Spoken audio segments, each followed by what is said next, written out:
اعوذ باللہ من الشیطان الرجیم بسم اللہ الرحمن الرحیم رب اشرح لی صدری ویسر لی امری واحلل عقدۃ من لسانی یفقہوا قولی۔ کوئی مخلوق، کائنات کی کوئی چیز کسی کو نہ نفع پہنچا سکتی ہے نہ نقصان۔ آپ مسلمان ہیں، آپ اللہ تعالیٰ پر بیلیف کرنے والے ہیں، آپ نے اللہ تعالیٰ کے سوا کسی کا خوف نہیں رکھنا۔ کسی کا خوف رکھیں گے تو شرک کریں گے۔ اللہ تعالیٰ کا خوف رکھیے، آپ کی زندگی بدل جائے گی، آپ کا دل عبادت میں لگ جائے گا۔ اللہ تعالیٰ کا خوف بہت بڑی دولت ہے۔ اللہ کے خوف کی وجہ سے برائی چھوٹتی ہے۔ کورونا کے خوف کی وجہ سے تو اپنے پیارے بھی چھوٹ جاتے ہیں، ان کو احترام سے رخصت بھی نہیں کر سکتے۔ کورونا نے کیا کچھ چھڑوا دیا۔ ایک خوف ہے نا، سوشل ڈسٹینسنگ، سیلف آئسولیشن، اور پوری سوسائٹی ٹھیک ہے احتیاط ہے، لیکن پوری سوسائٹی کا لائف سٹائل ہی چینج ہو گیا۔ لاک ڈاؤن میں چلے گئے، ڈیسیژن کس کا ہے؟ کبھی سوچ کے تو دیکھیے، پوری دنیا ایک پیٹرن پر کیسے آ گئی، جبکہ دنیا میں جنگیں بھی لگی ہوئی ہیں۔ انسان انسان کا دشمن ہے۔ ضرور سوچئے گا، اللہ تعالی ہم سب پر حق کو منکشف کر دے۔ جیسا کہ ہم نے تمہارے درمیان تمہیں میں سے ایک رسول بھیجا ہے جو تم پر ہماری آیات تلاوت کرتا ہے اور تمہیں پاک کرتا ہے، اور وہ تمہیں کتاب اور حکمت کی تعلیم دیتا ہے، اور تمہیں وہ کچھ سکھاتا ہے جو تم نہیں جانتے تھے۔ اللہ تعالیٰ نے واضح فرمایا ہے کہ قبلے کی تبدیلی تمہارے اوپر کوئی پہلا احسان نہیں ہے۔ سب سے بڑا احسان تو یہ ہے کہ اللہ تعالیٰ نے تمہارے درمیان تمہیں میں سے رسول بھیج دیا جو تمہارے لیے عزت اور شرف کا باعث ہے۔ تو رسول اللہ کی بعثت احسان ہے۔ آپ کے 4 فرائض کا تذکرہ کیا گیا: تلاوت آیات، تعلیم کتاب، تعلیم حکمت اور تزکیہ نفس۔ یہ 4 کام آپ صلی اللہ علیہ وسلم کرنے کے لیے آئے، آپ نے انجام دیے۔ لہذا تم مجھے یاد رکھو، میں تمہیں یاد رکھوں گا، اور میرا شکر ادا کرو اور میری ناشکری مت کرو۔ بندے رب کو یاد رکھیں تو ان کی ضرورت ہے، رب یاد رکھے اس کی تو ضرورت نہیں ہے، یہ اس کا احسان ہے۔ اور کتنی بڑی بات ہے شہنشاہ کائنات کسی کو یاد رکھے۔ امام مسلم نے سیدنا ابو سعید خدری اور سیدنا ابو ہریرہ سے روایت کی ہے، ان دونوں نے رسول اللہ صلی اللہ علیہ وسلم کے بارے میں گواہی دی۔ آپ نے فرمایا، جب کوئی جماعت اللہ تعالیٰ کا ذکر کرنے کے لیے بیٹھتی ہے تو فرشتے انہیں گھیرے میں لے لیتے ہیں، رحمت انہیں ڈھانک لیتی ہے، ان پر سکون اور اطمینان نازل ہوتا ہے، اور اللہ تعالیٰ انہیں اپنے پاس رہنے والوں کے درمیان یاد کرتا ہے۔ مسلم کی روایت ہے جس سے ہمیں پتہ چلتا ہے کہ اللہ تعالیٰ کو یاد کرنے کے لیے بیٹھنے والے کس قدر معتبر ہو جاتے ہیں، کتنا بڑا مقام مل جاتا ہے۔ سوشل ڈسٹینسنگ میں اللہ تعالیٰ کو یاد کرنے کے لیے کیسے بیٹھیں گے؟ ایسی صورتحال کتنی بڑی آزمائش ہے۔ یا اللہ ہمارے لیے راستہ نکال دے، ہم مل بیٹھیں اور مل کر بھی آپ کو یاد کریں، جیسے گھروں میں یاد کرتے ہیں، جیسے سوشل میڈیمز کے تھرو یاد کرتے ہیں۔ الہی ہم پر رحمت فرما دے، اپنی عافیت میں رکھ۔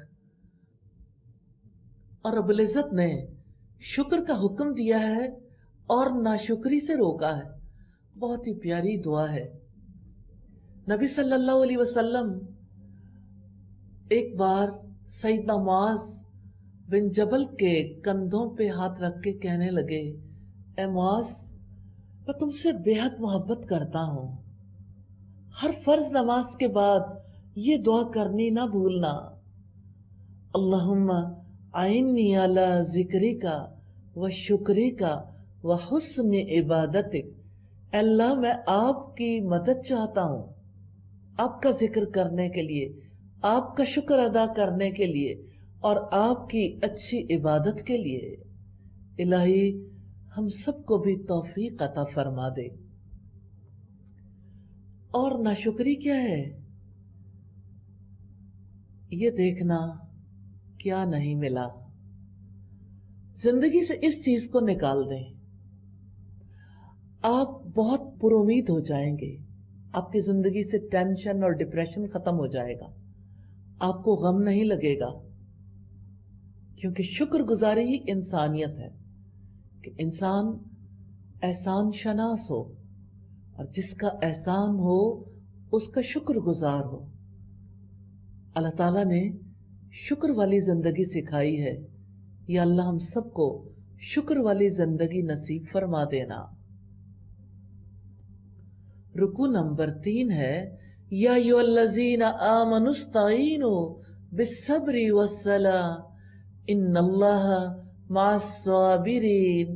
اے لوگو جو ایمان لائے ہو، صبر اور نماز کے ساتھ مدد طلب کرو، یقیناً اللہ تعالی صبر کرنے والوں کے ساتھ ہے۔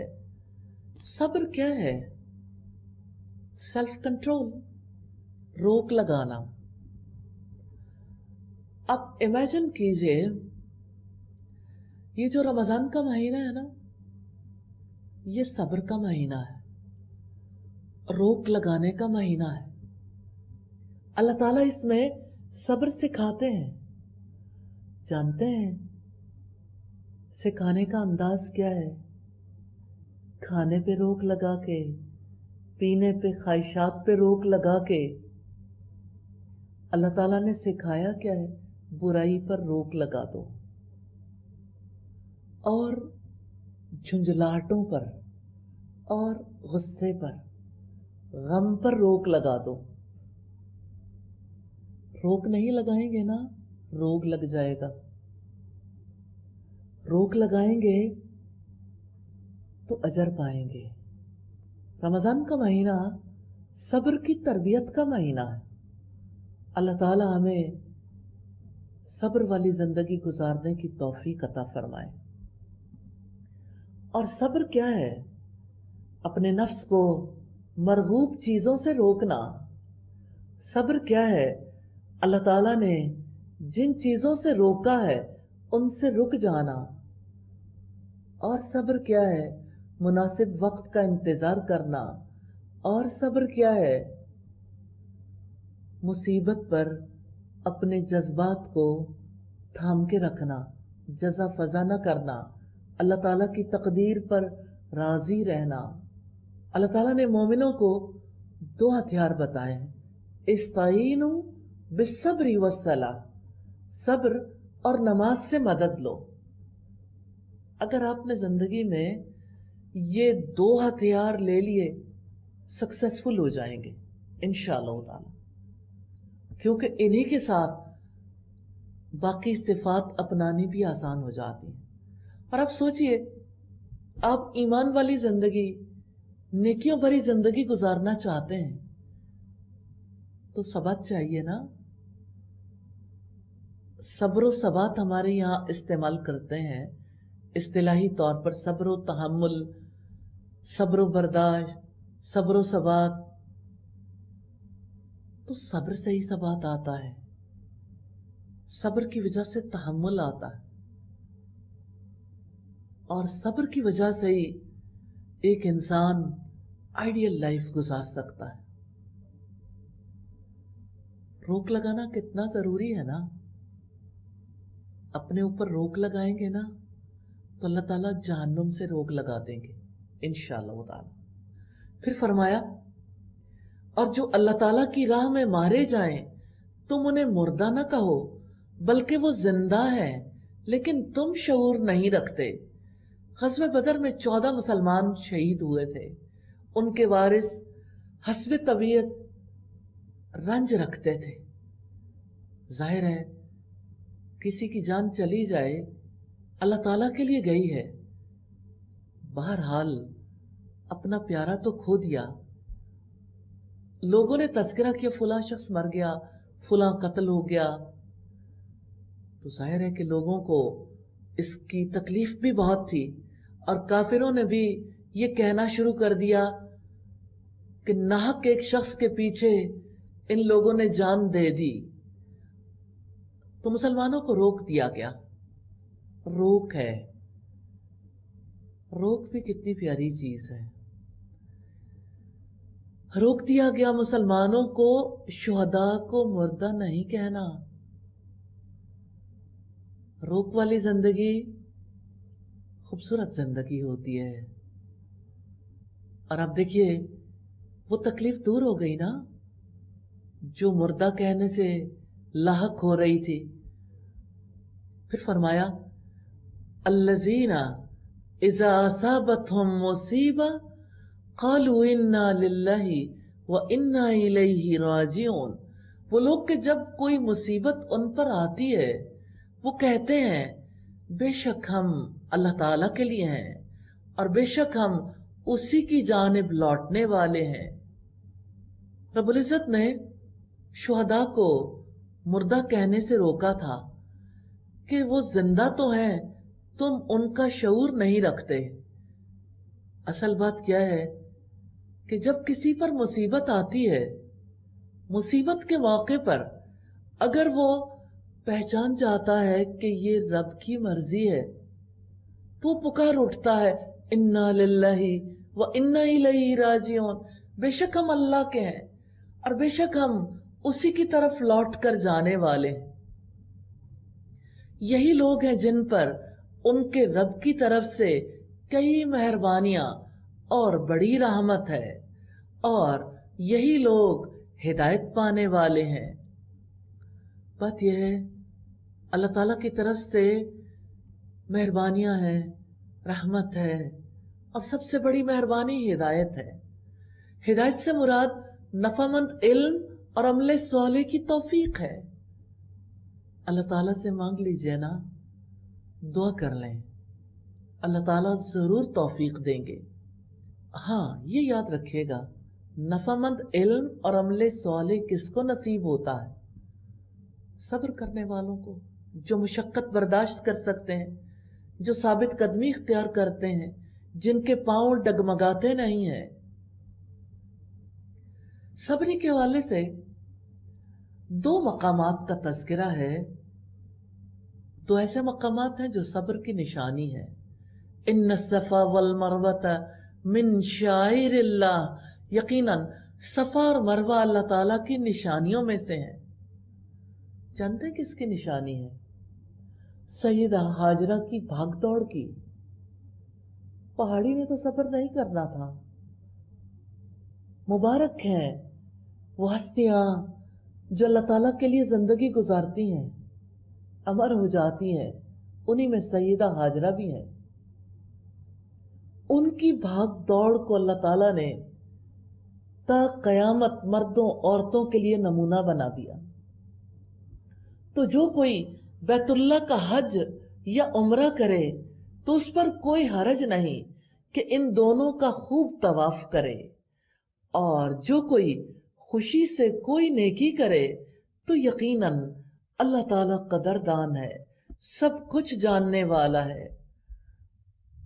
بے شک جو لوگ واضح دلیلوں اور ہدایت کو چھپاتے ہیں جس کو ہم نے نازل کیا ہے، اس کے بعد کہ ہم نے اس کو لوگوں کے لیے کتاب میں کھول کر بیان کر دیا ہے، وہی لوگ ہیں جن پر اللہ تعالیٰ لعنت کرتا ہے، اور تمام لعنت کرنے والے بھی ان پر لعنت کرتے ہیں۔ یہاں کتاب میں کھول کر بیان کرنے سے مراد بنی اسرائیل ہے، ان کے لیے اللہ تعالیٰ نے کھول کر بیان کر دیا۔ مگر جن لوگوں نے توبہ کی اور اصلاح کر لی اور کھول کر بیان کر دیا، تو یہی لوگ ہیں جن کی توبہ میں قبول کرتا ہوں، اور میں ہی بہت توبہ قبول کرنے والا، نہایت رحم والا ہوں۔ یقیناً جن لوگوں نے کفر کیا اور مر گئے اس حال میں کہ وہ کافر تھے، وہی لوگ ہیں جن پر اللہ تعالیٰ کی، فرشتوں کی اور تمام لوگوں کی لعنت ہے۔ لعنت سے مراد غصہ ہے، قہر ہے، غضب ہے، دھتکارنا ہے، رحمت سے محروم کرنا ہے۔ فرمایا اس جہنم میں ہمیشہ رہنے والے ہیں، نہ ان سے عذاب ہلکا کیا جائے گا اور نہ وہ مہلت دیے جائیں گے، اور تمہارا معبود ایک ہی معبود ہے، اس کے سوا کوئی معبود نہیں، وسیع رحمت والا، نہایت رحم والا ہے۔ مشرکین عرب نے نبی صلی اللہ علیہ وسلم سے عرض کیا تھا، آپ جس خدا کی عبادت کا ہمیں بتاتے ہیں اس کا کچھ حال تو بیان کریں۔ ان کے حق میں یہ آیت نازل ہوئی، وَإِلَٰهُكُمْ إِلَٰهٌ وَاحِدٌ، تمہارا معبود ایک ہی معبود ہے، جو اپنی ذات میں، اپنی صفات میں یکتا ہے، اس جیسا کوئی اور نہیں۔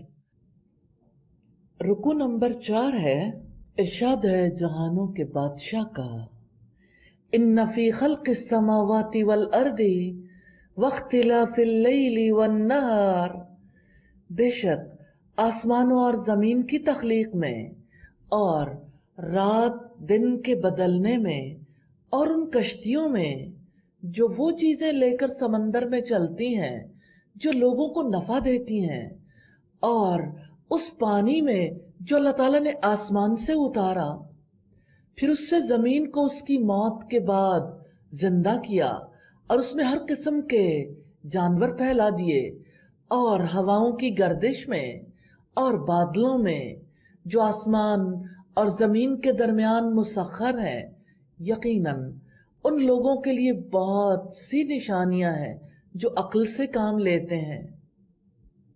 اور لوگوں میں سے ایسے بھی ہیں جو غیر اللہ کو شریک بناتے ہیں، وہ ان سے اللہ تعالیٰ کی محبت جیسی محبت کرتے ہیں، اور جو لوگ ایمان لائے وہ اللہ تعالیٰ کی محبت میں زیادہ شدید ہیں۔ اور کاش جن لوگوں نے ظلم کیا ہے وہ دیکھ لیں اس وقت کو جب وہ عذاب دیکھیں گے تو سمجھ جائیں گے کہ یقیناً ساری کی ساری قوت اللہ تعالیٰ ہی کے لیے ہے، اور یقیناً اللہ تعالیٰ بہت سخت عذاب والا ہے۔ اس حیات میں انسان غلط فہمی میں رہتا ہے کہ وہ ہے اور وہ ہوتا رہتا ہے۔ مٹی کا پتلا ذات کی محبت میں مبتلا رہتا ہے۔ مٹی کے پتلے کو یوں لگتا ہے کہ میری زندگی کا مقصد خواہشات کو پورا کرنا اور جو جی میں آئے کر گزرنا ہے۔ مٹی کا پتلا ذات کی محبت میں اس برے طریقے سے گرفتار ہو جاتا ہے کہ اسے اپنی ذات سے باہر کچھ بھی دیکھنے کی ضرورت نہیں پڑتی۔ رمضان رمضان رمضان رمضان۔ کتنے ہی لوگ ہیں جو ذات کی محبت سے نکلتے ہیں تو شخصیات کی محبت میں گرفتار ہو جاتے ہیں۔ اللہ تعالیٰ نے یہاں واضح کیا ہے کہ لوگوں میں سے کوئی ہے جو اللہ تعالیٰ جیسی محبت غیر اللہ سے کرتا ہے، حالانکہ حق اللہ تعالیٰ کا ہے۔ کیا آپ جانتے ہیں اللہ تعالیٰ کی محبت دل کی عبادت ہے، اور کیا آپ جانتے ہیں اللہ تعالیٰ جیسی محبت کسی اور سے کرنا شرک ہے۔